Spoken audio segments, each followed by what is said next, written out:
Zay no mahakasika an'iny fa raha tiana kosa ny ampandroso hainganan'i Madagasikara dia tsy azo tsinontsiniavana ny fifampiresahana sy ny fifampidiniana eo amin'ny samy mpanao politika. Io moa no hevitra navoakan'ireo avy ao anivon'ny HPM na ny hery politika mikambana no ahafantaran'ny maro azy. Ny sehatra ny toe-karena ao amin'izy ireo no tokony ilaina fanarenana haingana dia haingana. Anisany andrasany rehetra amin'izao fotoana izao ny fivoahan'ny politika ankapobeny fitondram-panjakana. Anisany ahitana ny mpanao politika nandray anjara ary niatrika ny raharaham-pirenena tao aorian'ny krizy raika amin'ny 770 roa sy roa arivo ary ny 7 sy roa arivo ny hery politika mitambatra na ny HPM.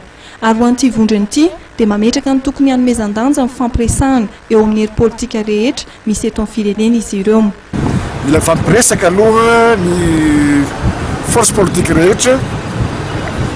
D'ailleurs amin'izao fotoana izao tsika miara mahafantatra fa saingy milaza daholo ny tsirairay fa hoe hiara-miasa ny politika mifampihavanana izany daholo no tena tenenina ka ahoana ny fampiarana an'izay fampiresahana amin'izay fa raha fa izay tanteraka hiverinay fa tokony moramora ny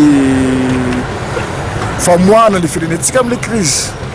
Marina tokoa fa araka nambaranao tao dia krizy be da be no natrehinay reto ka apetraka izy zavatra zay.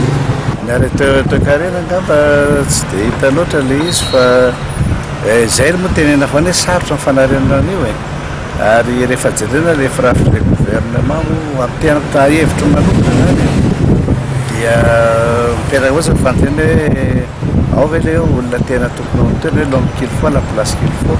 Io zany napetraky ny beso maro mihitsy hoe izay tokoa ve le izy arak'le tokony mena hoe hojerena daholo na ny faripahaizana na ny mombomba le olona satria manarina an'io tsy mora fa sarotra dia sarotra kosa aloha tsy maintsy akelitsika hoe sarotra manarina ny toe-karena io mila tena ezaka be ary mila ary izay na mafisina ny tenin'ny présidente eo hoe mila mifampiresaka mila alaina ny hevitra ny rehetrarehetra manomboka any amin'ny filoham-pirenena zany tokony andray izay sokafana hery politika rehetra ka fanakarozana hevitra fa tsy vitany hoe rehetra ihany fa ataontsika hoe nanohatra anao ary dia tokony reno koa ny heviny mba isiny le hoe fifandona-kevitra dia amin'izay fotoana izay mivoaka ny tena hevitra tsara. Ny hery politika mitambatra izay mihevitra fa ilaina ny fifandona-kevitra eto amin'ny firenena mba hivoahan'ny hevitra tena mampandroso.